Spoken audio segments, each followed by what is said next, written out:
Hi guys, Alex here with Serious Luxury Properties, and today I'm going to be guiding you through a new beachfront launch from Ellington.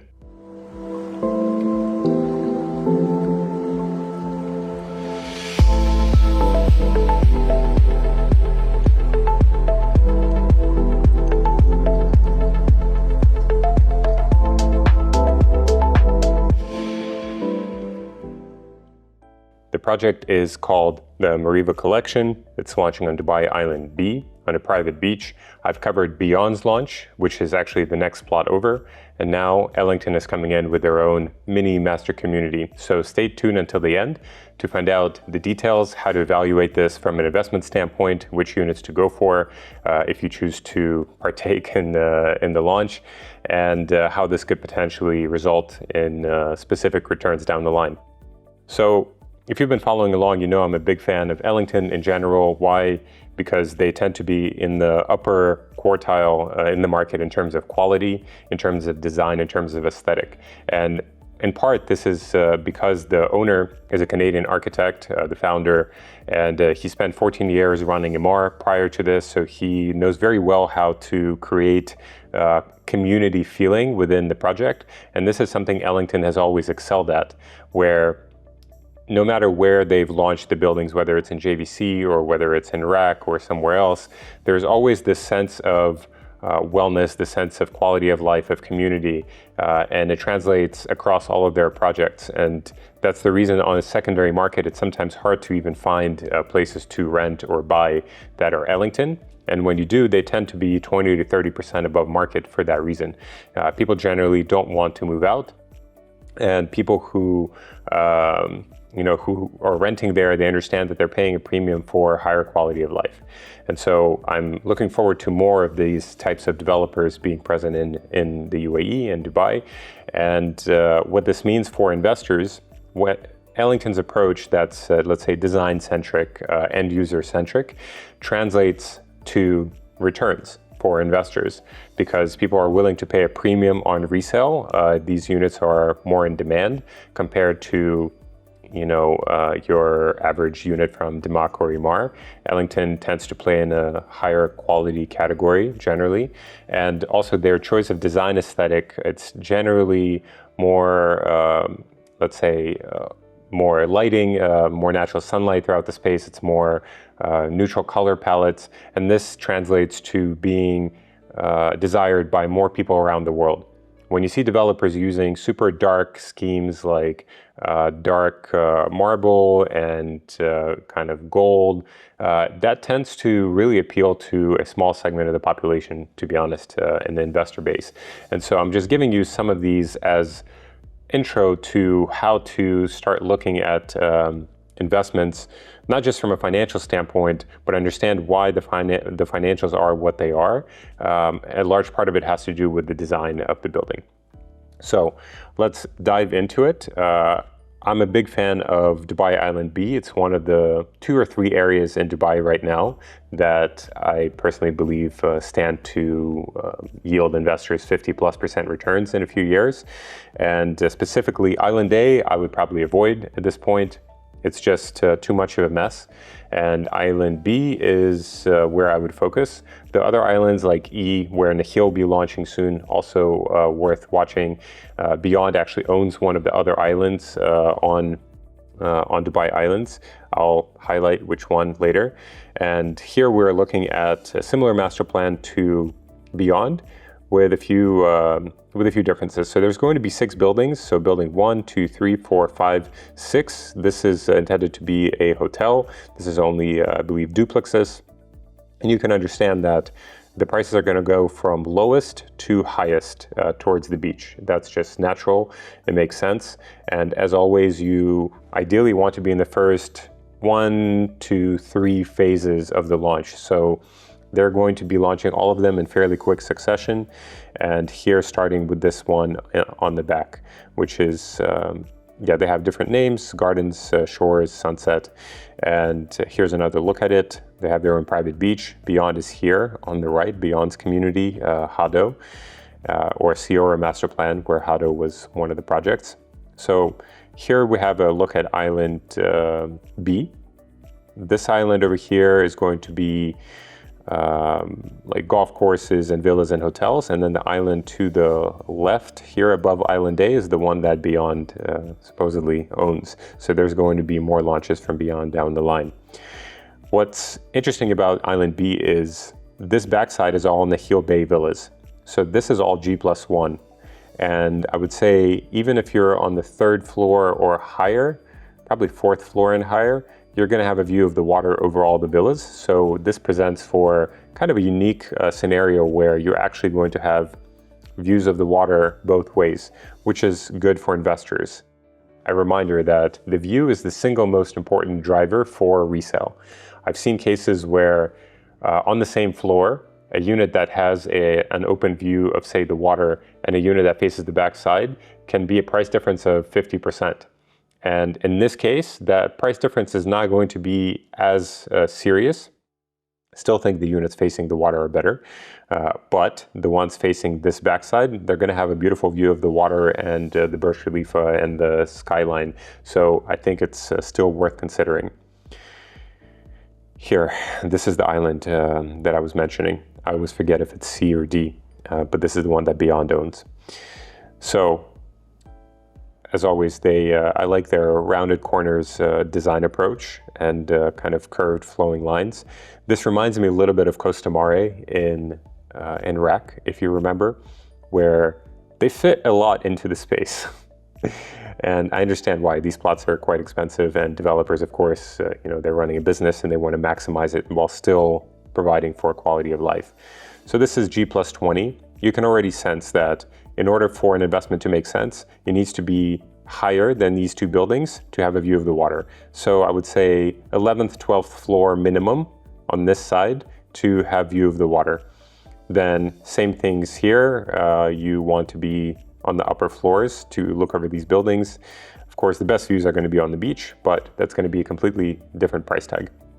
So here, handover is in Q2 2030. The payment plan is 70/30. I'll get to that at the end. We can work some magic on it through my contacts. And you notice there's no studios, which I like. I don't like studios at all. It just tends to create a different demographic mix. If I were developing, I would eliminate 1-bedrooms as well, because I think it's a dying out asset class. But here you have quite a lot of 2-bedrooms. I think almost as much as 1-bedrooms, and only a few 4-bedrooms. As always, I recommend 3-bedrooms. That's the sweet spot. Why? Because more and more people are moving to Dubai as families. More people are starting families here, and families are going to be generally looking for about 3-bedrooms, especially once they have kids, where one room is an office or a study, separate bedrooms for the man and the woman, and children's bedroom, or some mix of that. And generally, if you look at the financial analysis of units, especially on the waterfront, even in the same projects, 3-bedrooms in the same time period grew over the last few years by about 115%, 2-bedrooms about 90%, and 1-bedrooms about 70%. So even in the same building, 3-bedrooms outperform by almost 45% compared to 1-bedrooms in terms of appreciation. So that's why larger units have better views, are more in demand, are more scarce. And so that creates a confluence of factors that lead to better returns. If we look at 1-bedrooms, they're all actually fairly big, starting from 830 square feet. 2-bedrooms also big, starting from around 1,300 to 1,600. That's quite a large 2-bedroom for those of you who are fans of larger ones, larger units. Tons of amenities, as always with Ellington. We see, I'm not going to go through all of them, but many pools, many walking paths. You can walk to the beach, of course. And so it's a self-sustaining kind of micro community, and that's what I like about this. Of course, a beautiful drop-off area and lobby. Ellington always excels at these to create a sense of calm. They have a jazz club, dining, nice, open, spacious Pilates yoga studios. More and more developers are starting to realize the importance of fitness and wellness and creating extra spaces for this, where, before it's like a room half this size for the fitness center and that's it, as in some MR buildings that I've seen. But here, more and more developers, especially on the higher end, are starting to create more and more space for wellness, like even digital wellness classes. And when a developer does this, it already shows you that they're thinking ahead rather than doing the bare minimum. I really don't like when developers or anyone does the bare minimum. It's not my approach in life. And so when developers do these kinds of things, it shows me that they're forward thinking, and that tends to translate as well to investor returns. Nice interactive zone for kids. Jogging track. This is really the time Robert spent at MR, the owner and founder of Ellington, really translates here, because you can see the community aspects. It's quite nice. Amenities like a pool on the 12th floor. You have more pools, an adults only pool. So you have quite, games room. Amenities on the 70th floor. You have amenities all over the space. So getting to the residences, this is what I was talking about. Minimal design, no garish colors. Gray and white tends to be their favored color aesthetic. If you've been to one of their show apartments, the cabinets even are all very well functionally designed. Like you have shelving space at the entrance where you can put your keys. These kinds of things actually really make a difference. The way that they design the functionality of the space it shows that they're thinking about the end user. Master bedroom, I'm going to talk about a little bit about the floor plans just so that we can discuss. I'm going to pick a random, semi-random floor plan. So say 12th. As you can tell, this bottom side is the one that's facing the beach. So we have 2 bedrooms, 2 bedrooms, 2 bedrooms, all 2 bedrooms pretty much, except for 2 1-bedrooms. If we go to higher floors, pretty much same thing. We have 2 bedrooms throughout. Most of the 1-bedrooms face the backside. This is normal, guys. You can't expect to buy the cheapest unit and get a good view. It just doesn't work that way. So, and sometimes people come in and say, oh, I want this unit.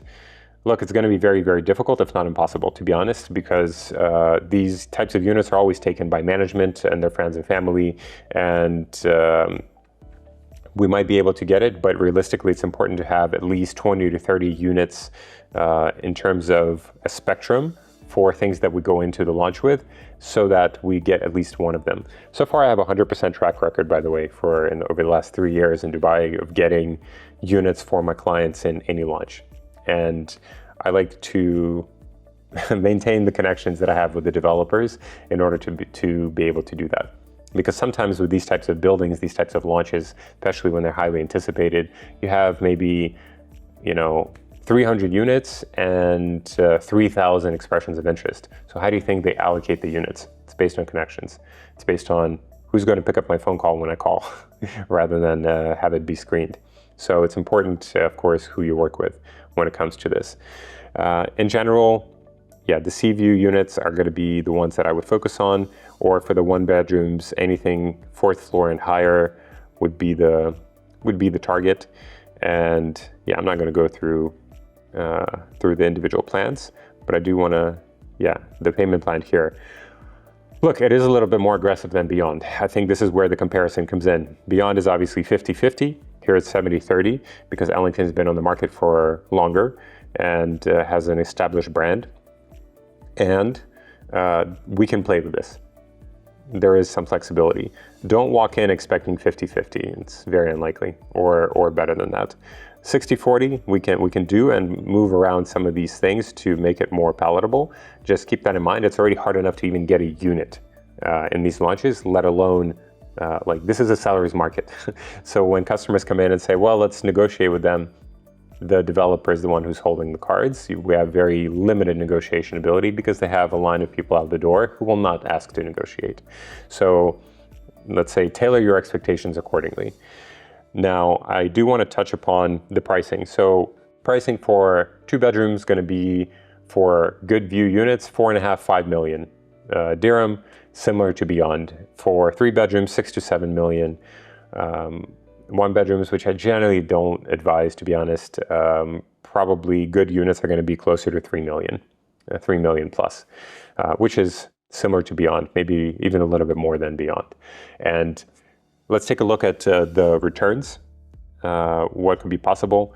I took a look at say a 3 bedroom that we buy with a 60-40 plan and a 10% annual appreciation, which is the conservative case, considering the market has been growing about 15 to 20% each year over the last 3-4 years. So if we take 10% as a conservative scenario, we get a 41% return, 12% 50, and 15% 70. I would say somewhere between 50 and 80% is probably the target zone where this will land, but hopefully this gives you a spectrum of what's possible. We can go through this model together when we speak on Zoom or connect in person.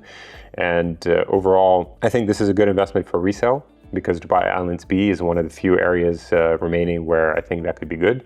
The exit time frame will be about 2.5 to 3.5 years minimum. I wouldn't expect to exit sooner than that. It's just usually not realistic, no matter what other people will tell you. Then for rentals, maybe, but generally for capital appreciation, for resale, especially prior to handover, it's always going to give you a lot more for your investment than anything you can get from the rental pool. So here, say we make 70% in 3 years, that's roughly 22, 23% per year, versus passive income. When we rent it, we're looking at probably closer to 7 or 8%. So obviously, you can sense it's 3 times higher to more returns to resell something. And of course, for end use also, I think this is quite a good location, that especially once the DXB airport in about 2034 moves to Dubai International, to Al Maktoum Airport in Dubai South, I think this area, Dubai Islands, will be a fantastic community, kind of like Dubai Hills, but on the water from a couple years ago. So taking a step back, we have Meriva Collection launching from Ellington. It's going to be launching mid-February, and even if you're reading this later, if you're watching this video later, we can still get cancellations. There's going to be subsequent launches. Then the way we get in front of this is we submit an expression of interest, and there's some life hacks that I have with my clients to guarantee that we get the units that we want, and then we go from there. So overall, I think it's a great investment from a quality developer in one of the best locations. It's also has the added benefit of being a master plan, kind of mini master plan community, and this is the first phase, which is kind of an investor's dream. I do think that it competes directly with Beyond, obviously, and the Ciora master plan next to it, but some people have a preference for Ellington as they have delivered a lot of buildings compared to Beyond, which, for instance, hasn't, even though obviously their parent company Omniat has. Beyond has a slightly better payment plan. Ellington's plan we can work with a little bit. So at least it gives investors options, and this is what I like, when investors have options to select good projects that can yield good returns that are from quality developers. So what do we do now? Well, if you resonate with this approach and you want to participate in the launch, you can get in touch with me through WhatsApp, through the link below the video, and we can discuss what kind of strategy we have for you and your family, whether you're an institutional investor or an individual investor. We can also, I'll be happy to connect with you and see how we can work together. This is the only way that I work, by the way. All my clients are from YouTube viewers like yourself, or referrals of existing clients. I don't work with cold leads. I don't work with, kind of random people I don't know, because for me, it has to be enjoyable as well. And that's always been my marker in life. I'm not doing something unless it's enjoyable. And so I tend to work with clients who value strategic advice, who value portfolio management, and can communicate clearly, and are adults who value partnership. Generally, people who just text and say, do this, send me this. That's not me, guys. You can find someone else to work with. But if you resonate with my approach, my analysis, you want to have a, let's say, turnkey solution to real estate from somebody who really understands the market and most importantly, understands people's psychology and has been working with people as a mentor and coach for the last 10 years as well. I'd be happy to guide you through this experience, help you expand your portfolio, and connect with you and see what amazing things we could do together. So once again, guys, thank you for watching. You can subscribe to the channel. You can leave your comments below. Hopefully this has been helpful for you, expanding your perspective of the UAE market and connecting you to this market with intelligent investments is part of my mission. So thank you for watching. My name is Alex. I will see you next time.